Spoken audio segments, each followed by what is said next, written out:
Professor बचन शुरू करो। तो देखो जनता, एक बहुत ही खूबसूरत क्वेश्चन है। बहुत बच्चे पूछते हैं मेरे को कि सर ये प्रोग्रामिंग लैंग्वेज में फॉर लूप था, फॉर लूप सुने रहोगे ना, तो वाइल लूप क्यों आया? तो एकदम ध्यान से सुने कंसेप्ट। सबको डिफरेंस पता है वाइल और डू वाइल में। फॉर और वाइल लूप में देखो, ध्यान से देखो, पहले इसका सिंटैक्स देख लो। फॉर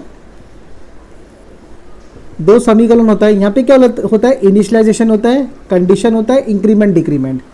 तो देखो इनिशियलाइजेशन, कंडीशन, इंक्रीमेंट, डिक्रीमेंट, ये चीज़ समझ में आ गई। अब वाइल लूप में क्या होता है मालूम है? वाइल लिखा मैं, यहाँ पे आया कंडीशन, खोला, बंद किया, यहाँ पे आता है इंक्रीमेंट डिक्रीमेंट, इंक्रीमेंट डिक्रीमेंट, बराबर। ऊपर होता है मेरा इनिशियलाइजेशन वाला पार्ट। पहला चीज़ समझ में आ गया। अब दूसरा चीज़, यहाँ पे अगर मैं लिखता हूँ, जैसे अगर मैं यहाँ पे लिखता हूँ वाइल खोला, ऐसा मुझे मान लो कंडीशन ट्रू है, लिखा मैंने int a equal to 10, a plus plus, फिर यहाँ पे अगर मैं मान लो b भी बनाया, b equal to 20, b plus plus, ठीक है। तो फिर यहाँ पे समझ लो i था, i is greater equal to 10, ऐसा था, समझ के चलो। तो मैंने लिखा i प्लस प्लस। अगर तुम यहाँ ध्यान से देखोगे मैं कितना प्लस प्लस लिख रहा हूँ, 3। तो ये वाइल लूप के अंदर लिख रहा हूँ। तो यहाँ पे सवाल आता है कि क्या फॉर लूप के अंदर लिख सकते हैं? तो आंसर है हाँ। तो देखो अगर मैं लिखता हूँ फॉर, ये दोनों सेम है समझो, मैं यहाँ पे लिख सकता हूँ a plus plus comma b plus plus comma i plus plus, मैं ऐसा भी लिख सकता हूँ। समझ में आया? अभी तुम लोग बोलेंगे सर ऐसा कैसे? तो याद रखो, मेरा एक वीडियो देख लेना फॉर लूप के ऊपर, 20-25 मिनट का मैंने बना के रखा हूँ। ऐसा भी तुम लोग लिख सकते हो। दूसरा चीज़, यहाँ पे तीनों चीज़ एक ही लाइन में हो रहा है। क्या क्या तीनों चीज़ एक ही लाइन में हो रहा है? इनिशियलाइजेशन, ठीक है, फिर इसके बाद कंडीशन, इंक्रीमेंट, डिक्रीमेंट। बट यहाँ पे क्या हो रहा है? तीनों अलग अलग लाइन में हो रहा है। बात समझ में आ गई? अब बहुत ही बड़ा सवाल कि सर जब वाइल लूप, जब फॉर लूप ही पूरा काम पटा दिया था एक लाइन में, तो वाइल लूप को क्यों लिए? ये तो वाइल लूप किसी को पसंद है, अगर वाइल लूप पटा दिया एक काम में पूरा, तो फिर फॉर लूप को क्यों लिए?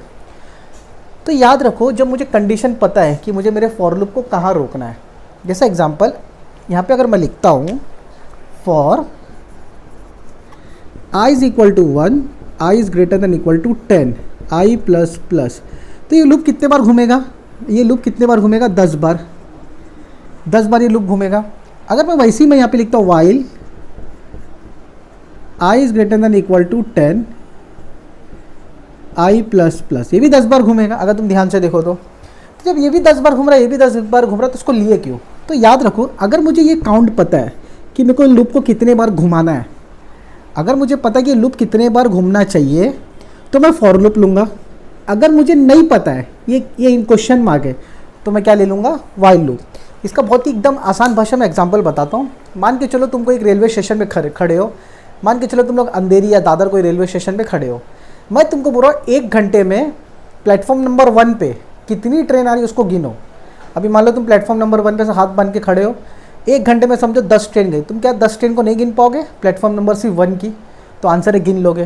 तो जब मैं चीज़ काउंट गिन सकता हूँ, तो मैं जाऊँगा किसके साथ? फॉर लूप के साथ। अब मैं वही बोल रहा हूँ कि प्लेटफॉर्म नंबर 1 पे आप खड़े रहो, 1 घंटे में जितनी भी ट्रेन आती है उसमें कितने लोग उतरते हैं वो गिन के बताओ। तो तुम इमेजिन करो, एक खिड़की से, एक बोगी से तुम लोग गिनते रहोगे, उतने में पीछे से 10-15 बोगी से निकलते रहेंगे। समझ में आ रहा है? तो तुम चढ़ना उतरना नहीं काउंट कर पाओगे। तो जब चढ़ना उतरना नहीं काउंट पाओगे तो क्वेश्चन मार्क रहेगा हम लोग के लिए, भाई कितना जाएगा अपने को आइडिया नहीं है। तो इसके लिए यहाँ पे क्या आ जाएगा मेरा? Question mark. तो ये मैं इस पर कर दूंगा वाइल लूप।